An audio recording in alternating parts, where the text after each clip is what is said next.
ప్రతి ప్రాజెక్ట్కి project manager తండ్రి లాంటివాడు.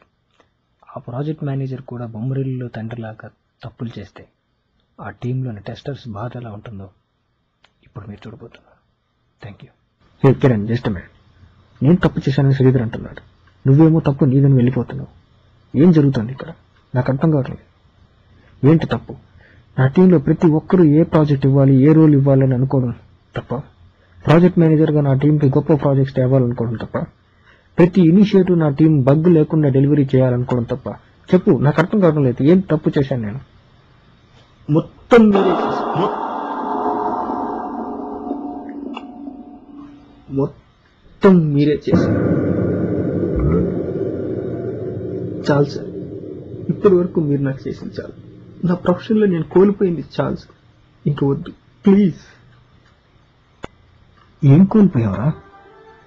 ఇంకా అర్థం కాలేదా మీకు? ఈ ప్రాజెక్ట్కి వచ్చిన కొత్తల్లో నా దగ్గర ఏముందో ఇప్పుడు ఏం లేదు. అదే సార్ నేను కోల్పోయింది.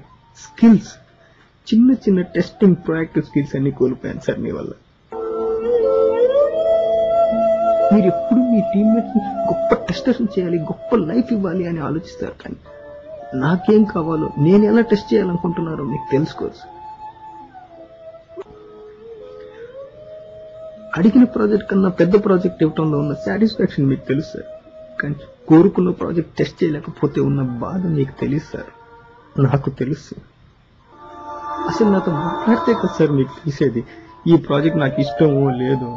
ఏదైనా ప్రాబ్లం ఉంటే నా టీమ్మేట్స్ ని పిలిచి మాట్లాడతారు. నాతో మాట్లాడండి సార్, నన్ను చూసి మాట్లాడండి సార్.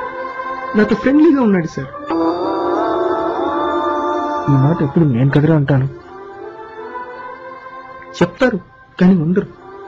ఎందుకంటే మొత్తం మీకు నచ్చినట్టే జరగాలి కదా. ఈ ప్రాజెక్ట్ మీరే సెలెక్ట్ చేస్తారు, మీరే సూపర్ అంటారు. అదే నాకు బెస్ట్ అని మీరు నన్నే కన్విన్స్ చేసేస్తారు. నాకు ఎలా ఉంటుందో తెలుసా? నాకు ఈ ప్రాజెక్ట్ నచ్చలేదు అని బిఆర్డి చింపి విసిరేయాలనిపిస్తుంది.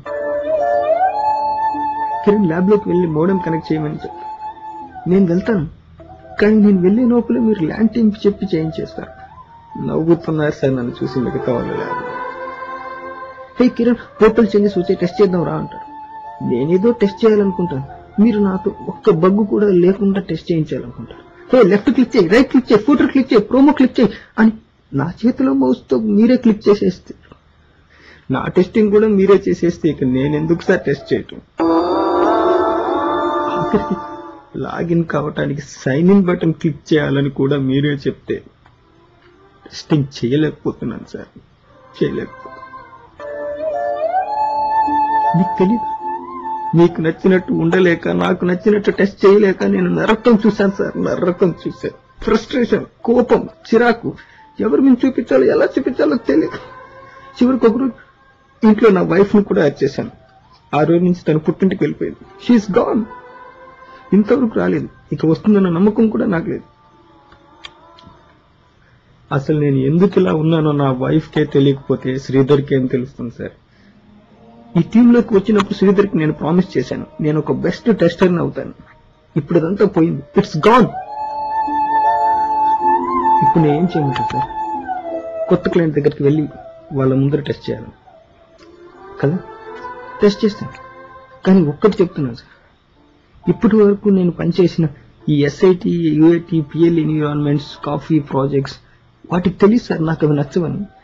కానీ ఇప్పుడు నేను టెస్ట్ చేయాల్సింది ఒక క్లయింట్ దగ్గర సార్. ఏదో ఒక రోజు వాళ్ళకి తెలిసిపోతుంది కదా నాకు ఆ ప్రాజెక్ట్ ఇంట్రెస్ట్ లేకుండా టెస్ట్ చేస్తున్నాను.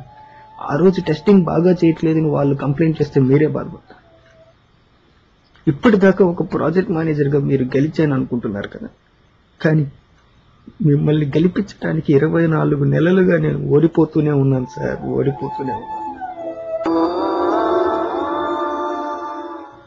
ఇలాగే ఓడిపోతూ ఉంటే ఏదో ఒక రోజు ఏంట్రా నా ఎక్స్పీరియన్స్ అని వెనక్కి తిరిగి చూస్తే నా ఎక్స్పీరియన్స్ మొత్తం మీరే ఉంటారు. అందులో నేను ఉండను సార్. నేను ఉండను. ఇన్నాళ్ళు నేను హ్యాపీగా టెస్ట్ చేయలేదు సార్. హ్యాపీగా టెస్ట్ చేయడానికి ట్రై చేశాను.